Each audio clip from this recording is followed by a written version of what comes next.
Mr. Speaker, Mr. Vice President, honorable members of the United States Congress, ladies and gentlemen, it is an honor for France, for the French people, and for me to be received in this sanctuary of democracy, where so much of the history of the United States has been written.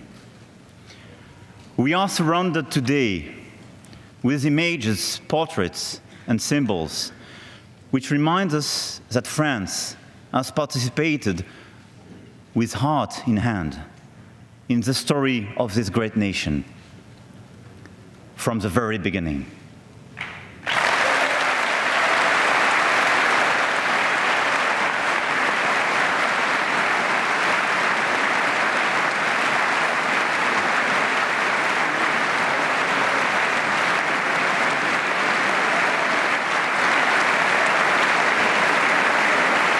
We have fought shoulder to shoulder many battles, starting with those that gave birth to the United States of America. Since then, we have shared a common vision for humanity. Our two nations are rooted in the same soil, grounded in the same ideals of the American and French revolutions. We have worked together for the universal ideals of liberty, tolerance, and equal rights. And yet, this is also about our human, gutsy, personal bonds throughout history. In 1778, the French philosopher Voltaire and Benjamin Franklin met in Paris. John Adams tells the story that after they had shaken hands, they embraced each other by hugging one another in their arms and kissing each other's cheeks. It can remind you something.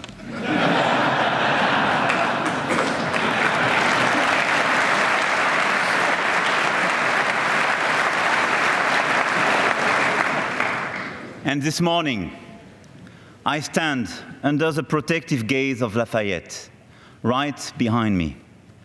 As a brave young man, he fought alongside George Washington and forged a tight relationship fueled by respect and affection. Lafayette used to call himself a son of the United States. And in 1792, George Washington became a son of America and France when our First Republic awarded citizenship to him.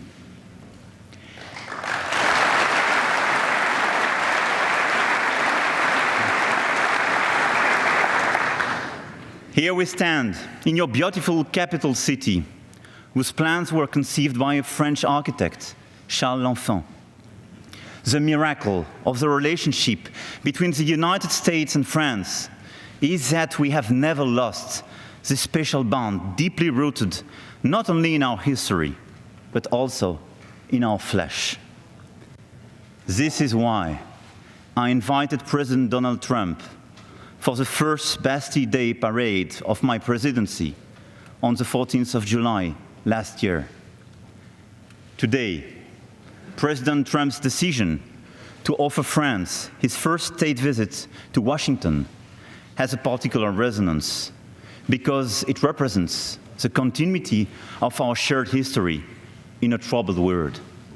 And let me thank your President and the First Lady for this wonderful invitation to my wife and myself.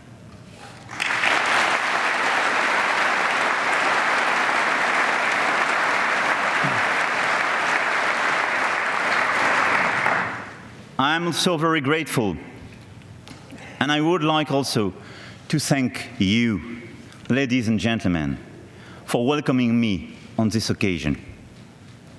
And I would like to especially thank you, Mr. Speaker, for your invitation. I want you to know how much I appreciate this unique gesture. Thank you, sir.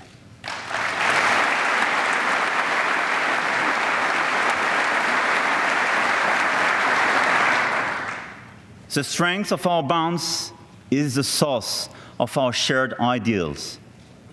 This is what united us in the struggle against imperialism during the First World War. Then, in the fight against Nazism during the Second World War. This is what united us again during the era of the Stalinist threat, and now we lean on that strength to fight against terrorist groups. Let us, for a moment, transport ourselves to the past.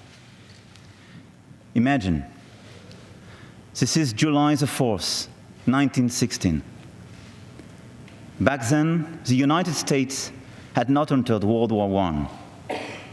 And yet, a young American poet enlisted in the ranks of our foreign legion because he loved France and he loved the cause of freedom. This young American would fight and die on Independence Day at Bellois-en-Santerre, not far from Amiens, my hometown, after having written these words: I have a rendezvous with death. The name of this young American was Alan Seeger. A statue stands in his honor in Paris.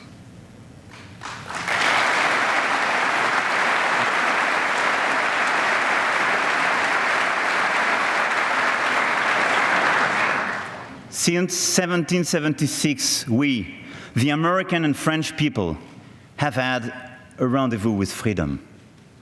And with it comes sacrifices. That is why we are very honored by the presence today of Robert Jackson Ewald, a World War II veteran. Robert Jackson Ewald took part in the D-Day landing. He fought for our freedom 74 years ago. Sir, on behalf of France, thank you. I bow to your courage and your devotion.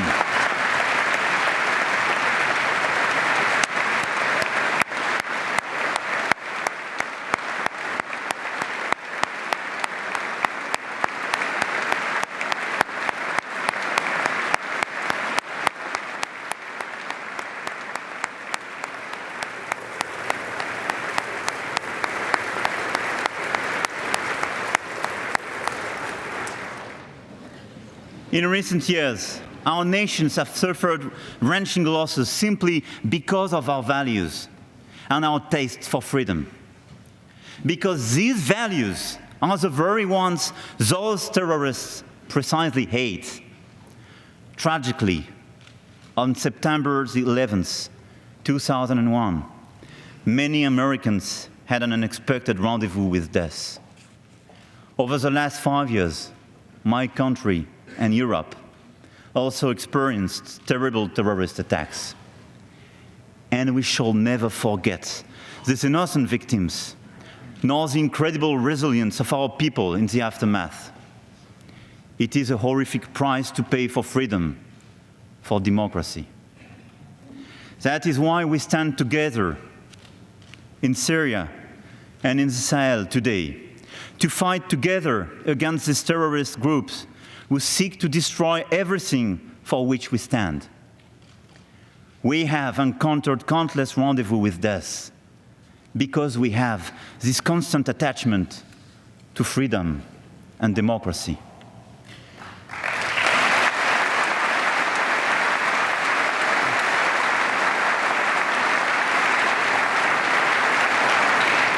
As emblazoned on the flags of the French revolutionaries, vivre libre ou mourir. Live free or die. Thankfully, freedom is also the source of all that is worth living for. Freedom is a call to think and to love. It is a call to our will. That is why, in times of peace, France and the United States were able to forge unbreakable bonds from the grist of painful memories.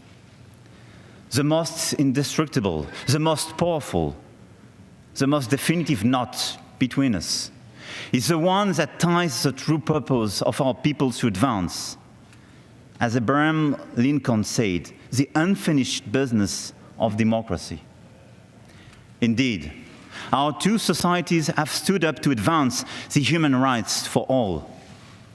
They have engaged in a continual dialogue to unpack this unfinished business. In this Capitol Rotunda, the bust of Martin Luther King, assassinated 50 years ago, reminds us of the inspiration of African American leaders, artists, writers, who have become part of our common heritage. We celebrate among them James Baldwin and Richard Wright, whom France hosted on our soil. We have shared the history of civil rights. Frances Simone de Beauvoir became a respected figure in the movement for gender equality in America in the 70s. Women's rights have long been a fundamental driver for our societies on both sides of the Atlantic. This explains why the Me Too movement has recently had such a deep resonance in France. Democracy is made of day-to-day conversation and mutual understanding between citizens. It is easier and deeper when we have the ability to speak each other's language. The heart of Francophonie also beats here in the United States, from New Orleans to Seattle. I want this heart to beat even harder in American schools all across the country. Democracy relies also on the faculty of freely describing the present and the capacity to invent the future. This is what culture brings. Thousands of examples come to mind when we think of the exchanges between our cultures across the centuries. From Thomas Jefferson, who was ambassador to France and built his house in Monticello, based on the building he loved in Paris, to Hemingway's novel Movable Feast, celebrating the capital city of France. From our great 19th century French writer Chateaubriand, bringing to the French people the dream of Americans' open spaces, forests, and mountains, to Faulkner's novels crafted in the Deep South, but first read in France, where they quickly gained literary praise. From jazz, coming from Louisiana, and the blues from Mississippi, finding in France an enthusiastic public, to the American fascination for Impressionists and the French modern and contemporary art. These exchanges are vibrant in so many fields, from cinema to fashion, from design to high cuisine, from sports to visual arts. Medicine and scientific research, as well as business and innovation, are also a significant part of our shared journey. The United States is France's first scientific partner. Our economic ties create hundreds of thousands of jobs on both sides of the Atlantic. The story of France and the United States is a story of an endless dialogue, made of common dreams, of a common struggle for dignity and progress. It is the best achievement of our democratic principles and values. This is this very special relationship. This is us.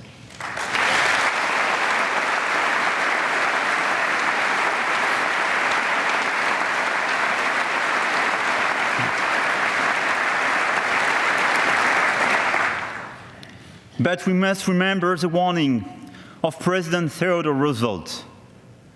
Freedom is never more than one generation away from extinction. We didn't pass it to our children in the bloodstream. It must be fought for, protected, handed on for them to do the same.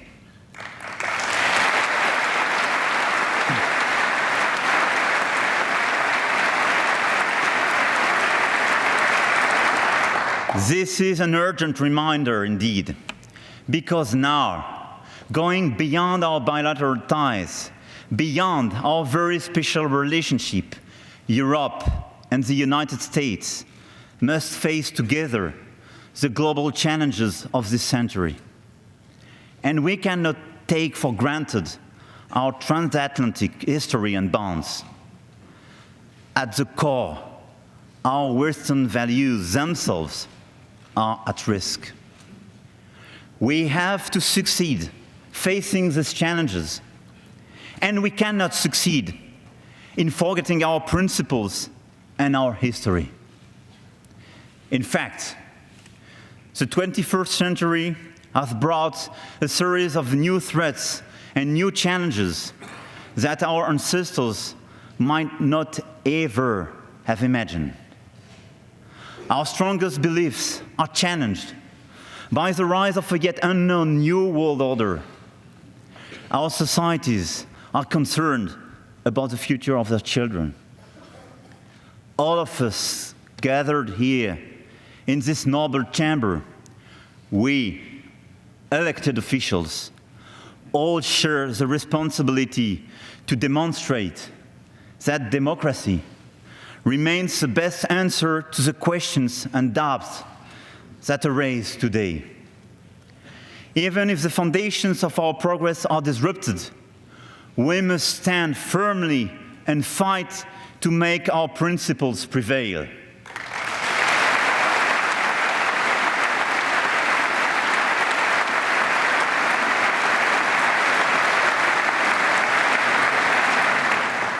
But we bear another responsibility inherited from our collective history. Today, the international community needs to step up our game and build the 21st century world order based on the perennial principles we established together after World War II. The rule of law, the fundamental values on which we secured peace for 70 years, are now questioned by urgent issues that require our joint action. Together, with our international allies and partners, we are facing inequalities created by globalization, threats to the planet, our common good, attacks on democracy through the rise of illiberalism, and the destabilization of our international community by new powers and criminal states. All these risks aggrieve our citizens. Both in the United States and in Europe, we are living in a time of anger and fear because of these current global threats. But these feelings do not build anything. You can play with fears and angers for a time, but they do not construct anything. Anger only freezes and weakens us. And as Franklin Delano Roosevelt said during his first inaugural speech, the only thing we have to fear, it is fear itself.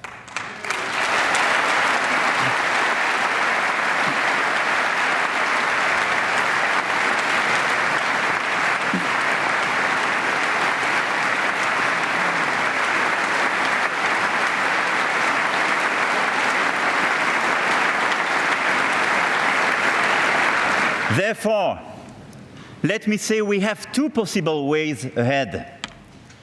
We can choose isolationism, withdrawal, and nationalism. This is an option. It can be tempting to us as a temporary remedy to our fears.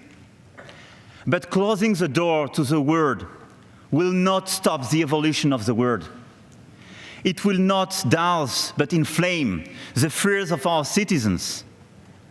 We have to keep our eyes wide open to the new risks right in front of us. I'm convinced that if we decide to open our eyes wider, we will be stronger. We will overcome the dangers. We will not let the rampaging work of extreme nationalism shake a world full of hopes for greater prosperity. It is a critical moment. If we do not act with urgency as a global community, I am convinced that the international institutions, including the United Nations and NATO, will no longer be able to exercise their mandate and stabilizing influence. We would then inevitably and severely undermine the liberal order we built after World War II. Other powers, with a stronger strategy and ambition, will then fill the void we would leave empty. Other powers will not hesitate 1 second to advocate their own model to shape the 21st century world order. Personally, if you ask me, I do not share the fascination for new strong powers, the abandonment of freedom, and the illusion of nationalism.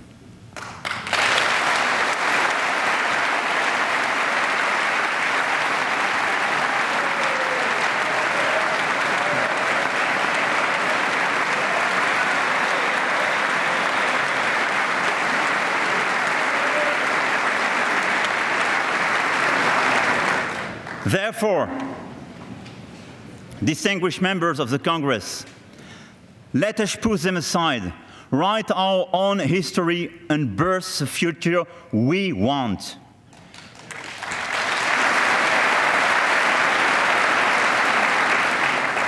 We have to shape our common answers to the global threats that we are facing. The only option then is to strengthen our cooperation. We can build the 21st century world order based on a new breed of multilateralism, based on a more effective, accountable, and results-oriented multilateralism, a strong multilateralism. This requires, more than ever, the United States' involvement, as your role was decisive for creating and safeguarding today's free world. The United States is the one who invented this multilateralism. You are the one now who has to help to preserve and reinvent it.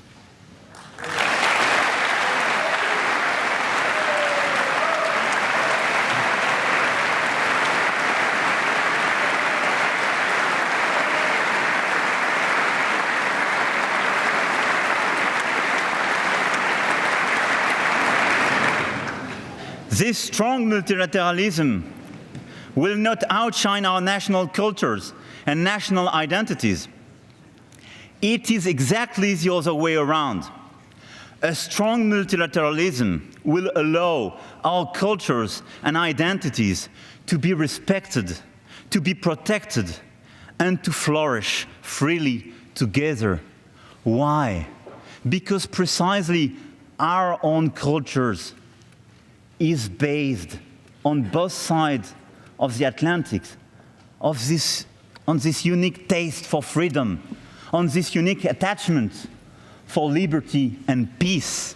This strong multilateralism is the unique option compatible with our nations, our cultures, our identities.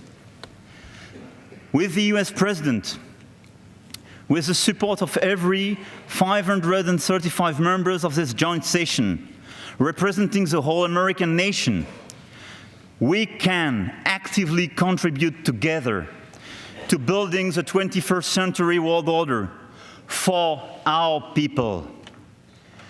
The United States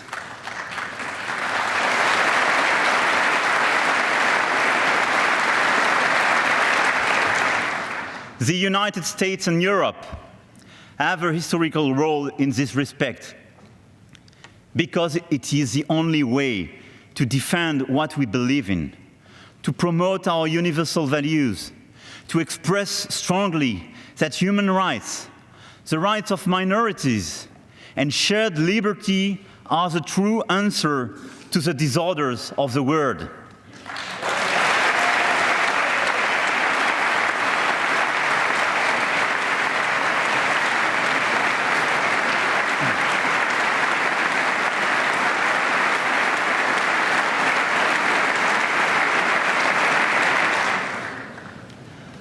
I believe in these rights and values.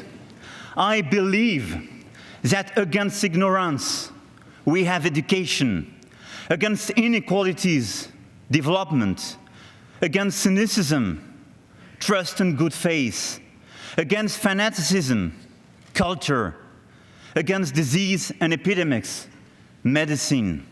Against the threats on the planet, science.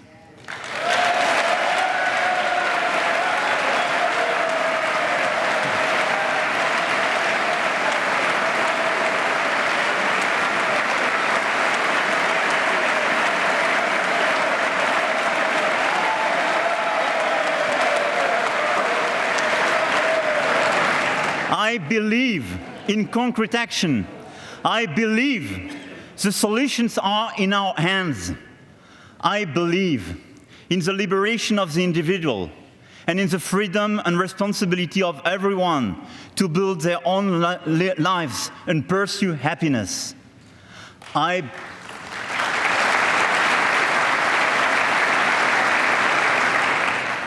believe in the power of intelligently regulated market economies.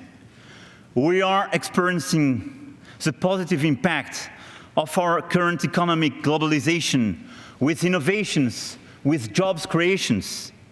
We see, however, the abuses of globalized capitalism and digital disruptions, which jeopardize the stability of our economies and democracies. I believe facing these challenges requires the opposite of massive deregulation and extreme nationalism.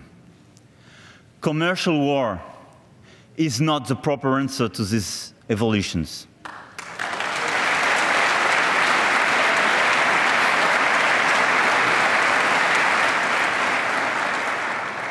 We need a free and fair trade, for sure.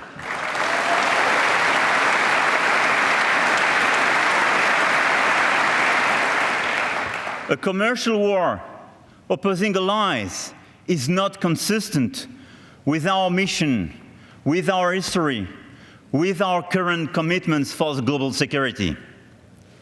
At the end of the day, it will destroy jobs, increase prices, and the middle class will have to pay for it. I believe we can build the right answers to legitimate concerns regarding trade imbalances, excesses, and overcapacities by negotiating through the World Trade Organization and building cooperative solutions. We wrote these rules. We should follow them.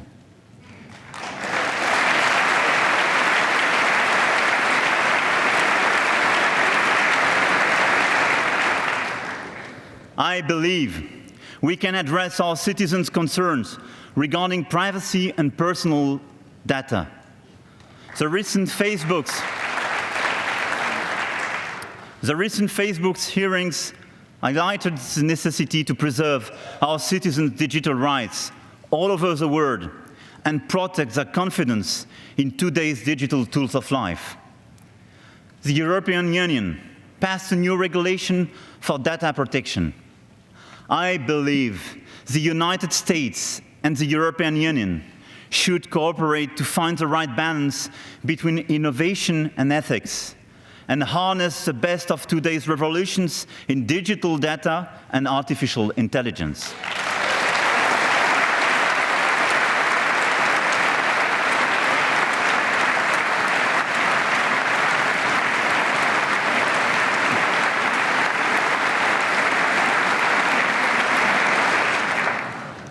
I believe facing inequalities should push us to improve policy coordination within the G20 to reduce financial speculation and create mechanisms to protect the middle class interests. Because our middle classes are the backbone of our democracies.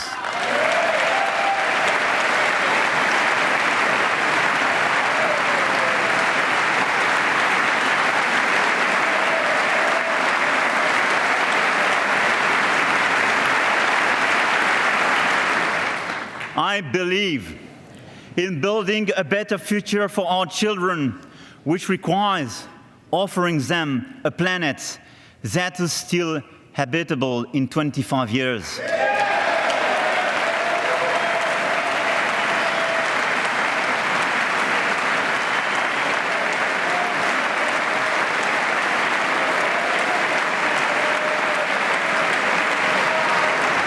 Some people think that securing current industries and their jobs is more urgent than transforming our economies to meet the global challenge of climate change.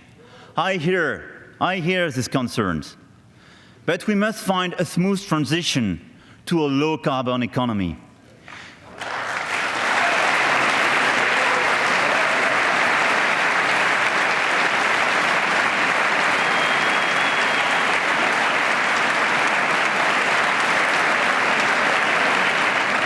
Because what is the meaning of our life, really, if we work and live destroying the planet while sacrificing the future of our children? What is the meaning of our life if our decision, our conscious decision, is to reduce the opportunities for our children or grandchildren?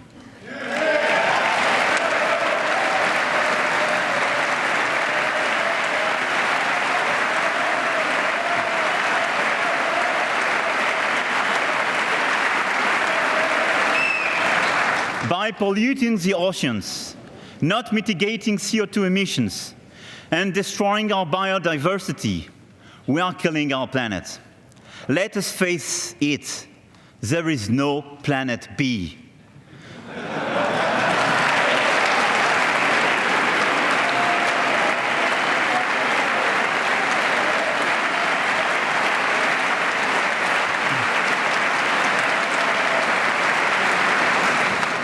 On this issue, it may happen we have disagreements between the United States and France. It may happen, like in all families. But that's, for me, a short-term disagreement. On the long run, we will have to face the same realities, and we're just citizens of the same planet. So we will have to face it. So beyond some short-term disagreements, we have to work together. With business leaders and local communities, let us work together in order to make our planet great again and create new jobs and new opportunities while safeguarding our Earth.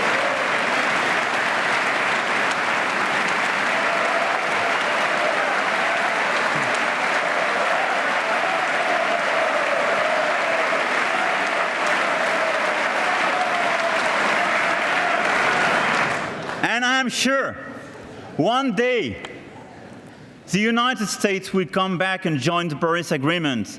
And I'm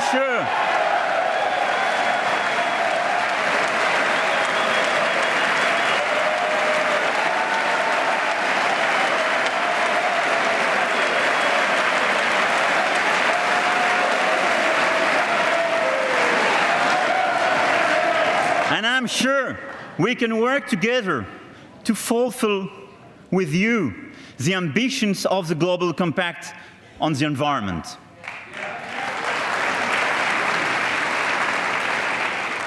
Ladies and gentlemen, I believe in democracy. Many of our forebears were slain for the cause of freedom and human rights. With the great inheritance they gave us comes the responsibility to continue their mission in this new century and to preserve the perennial values handed to us and assure that today's unprecedented innovations in science and technology remain in the service of liberty and in the preservation of our planet for the next generations. To protect our democracies, we have to fight against the ever-growing virus of fake news, which exposes our people to irrational fear and imaginary risks.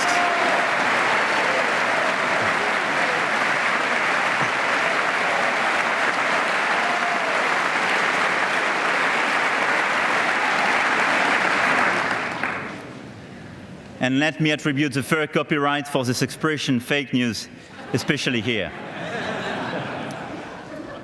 Without reason, without truth, there is no real democracy.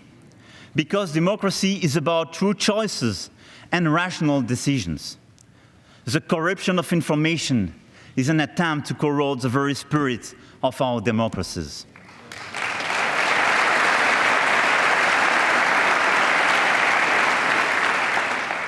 We also have to fight against the terrorist propaganda that spreads out its fanaticism on the internet.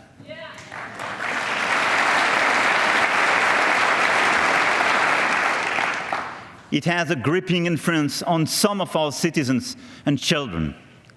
I want this fight to be part of our bilateral commitment, and we discussed with your President the importance of such an agenda.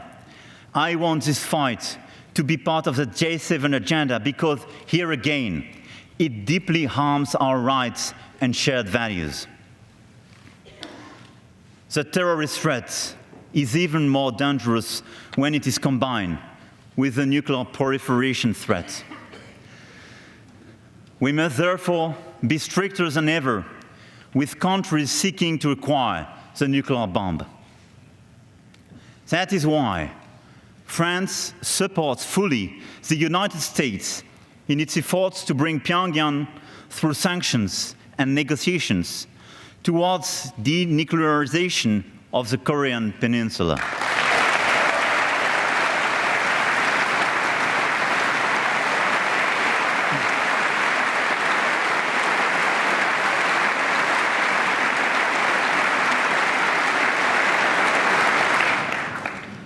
As for Iran, our objective is clear. Iran shall never possess any nuclear weapons.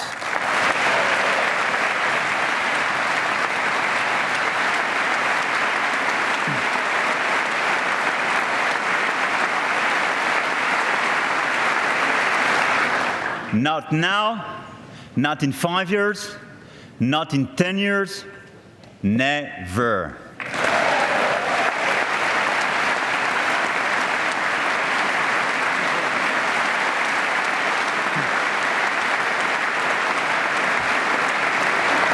But this policy should never lead us to war in the Middle East. We must ensure stability and respect sovereignty of the nations, including that one of Iran, which represents a great civilization. Let us not replicate past mistakes in the region. Let us not be naive on one side. Let us not create new wars ourselves on the other side.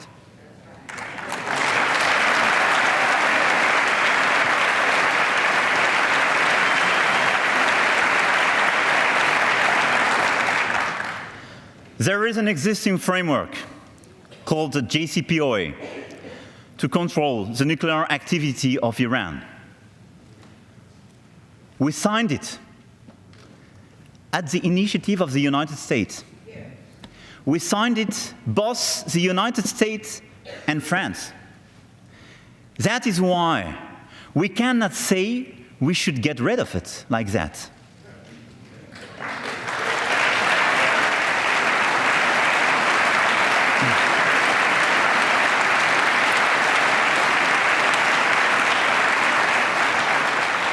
But it is true to say that this agreement may not address all concerns, and very important concerns.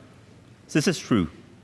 But we should not abandon it without having something substantial and more substantial instead. That's my position.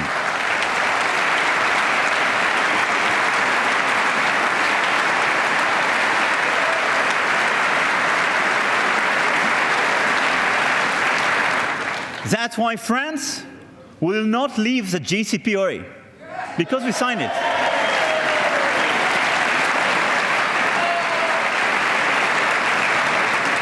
Your president and your country will have to take in the current days and weeks its own responsibilities regarding this issue. But what I want to do, and what we decided together with your president, is that we can work on a more comprehensive deal addressing all this concern. That is why we have to work on this more comprehensive deal based, as discussed with President Trump yesterday, on 4 pillars. The substance of the existing agreement, especially if you decide to leave it. The post-2025 period, in order to be sure that we will never have any nuclear activity for Iran. The containment of the military influence of the Iranian regime in the region, and the monitoring of ballistic activity.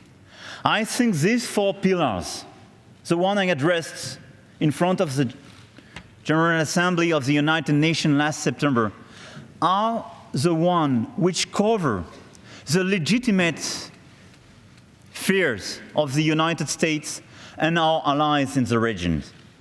I think we have to start working now on these 4 pillars to build this new comprehensive deal and to be sure that whatever the decision of the United States will be, we will not leave the floor to the absence of rule. We will not leave the floor to this conflict of powers in the Middle East. We will not fuel ourselves in increasing tensions and potential war.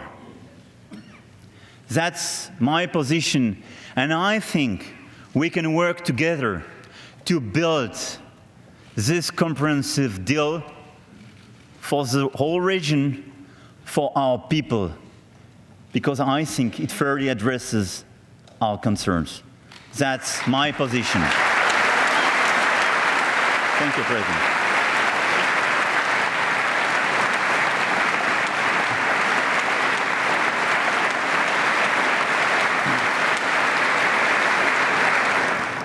And this containment, I mentioned in one of these pillars, is necessary in Yemen, in Lebanon, in Iraq, and also in Syria.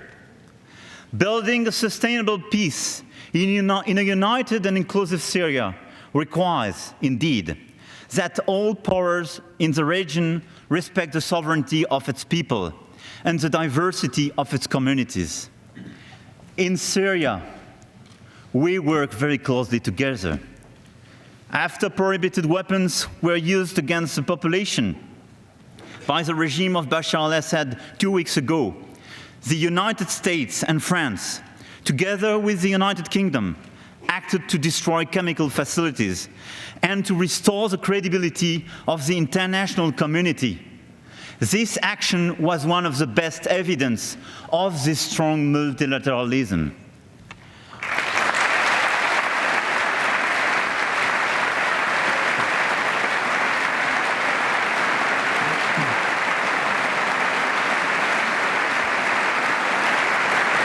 And I want to pay special tribute for our soldiers because they did a very great job in this region and in this occasion.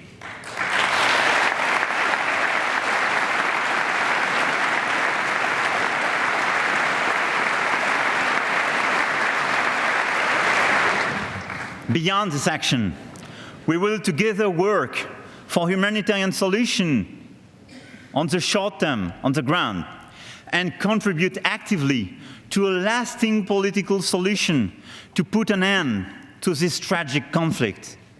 And I think one of the very important decisions we took together with President Trump was precisely to include Syria in this large framework for the overall region and to decide to work together on this political deal for Syria, for Syrian people, even after our war against ISIS.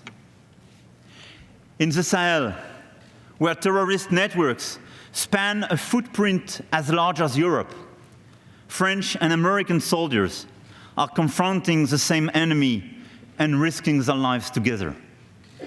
Here, I would like to pay special tribute to the American soldiers who fell this past fall in the region, and to their French comrades who lost their lives early this year in Mali.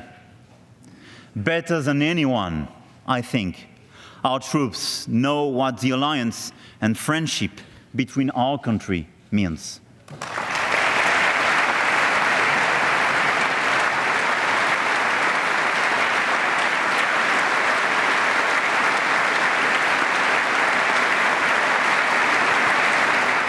I believe facing all these challenges, all these fears, all this anger, our duty, our destiny is to work together and to build this new, strong multilateralism.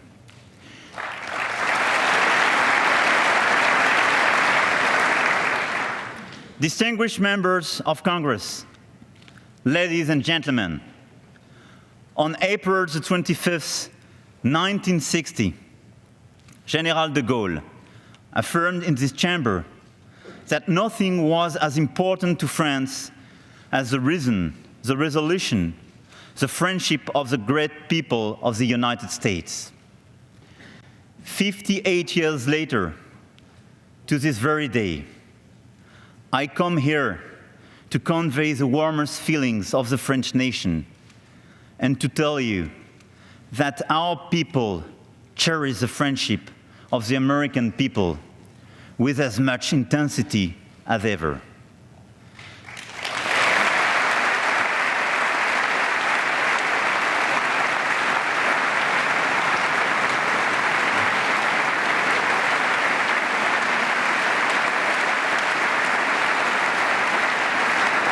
The United States and the American people are an essential part of our confidence in the future, in democracy, in what women and men can accomplish in this world when we are driven by high ideals and an unbreakable trust in humanity and progress. Today, the call we hear is the call of history. This is a time of determination and courage. What we cherish is at stake. What we love is in danger. We have no choice but to prevail. And together, we shall prevail.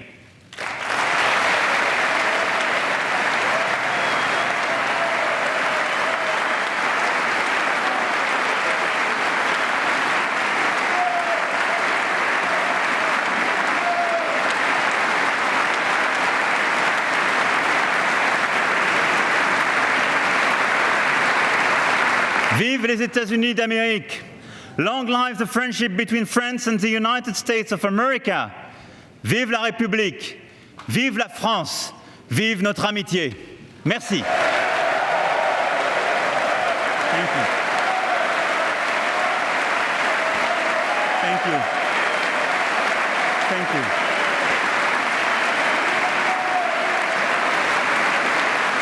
Thank you. Thank you.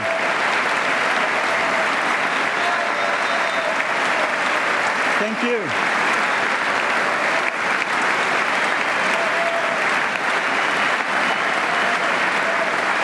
Thank you very much.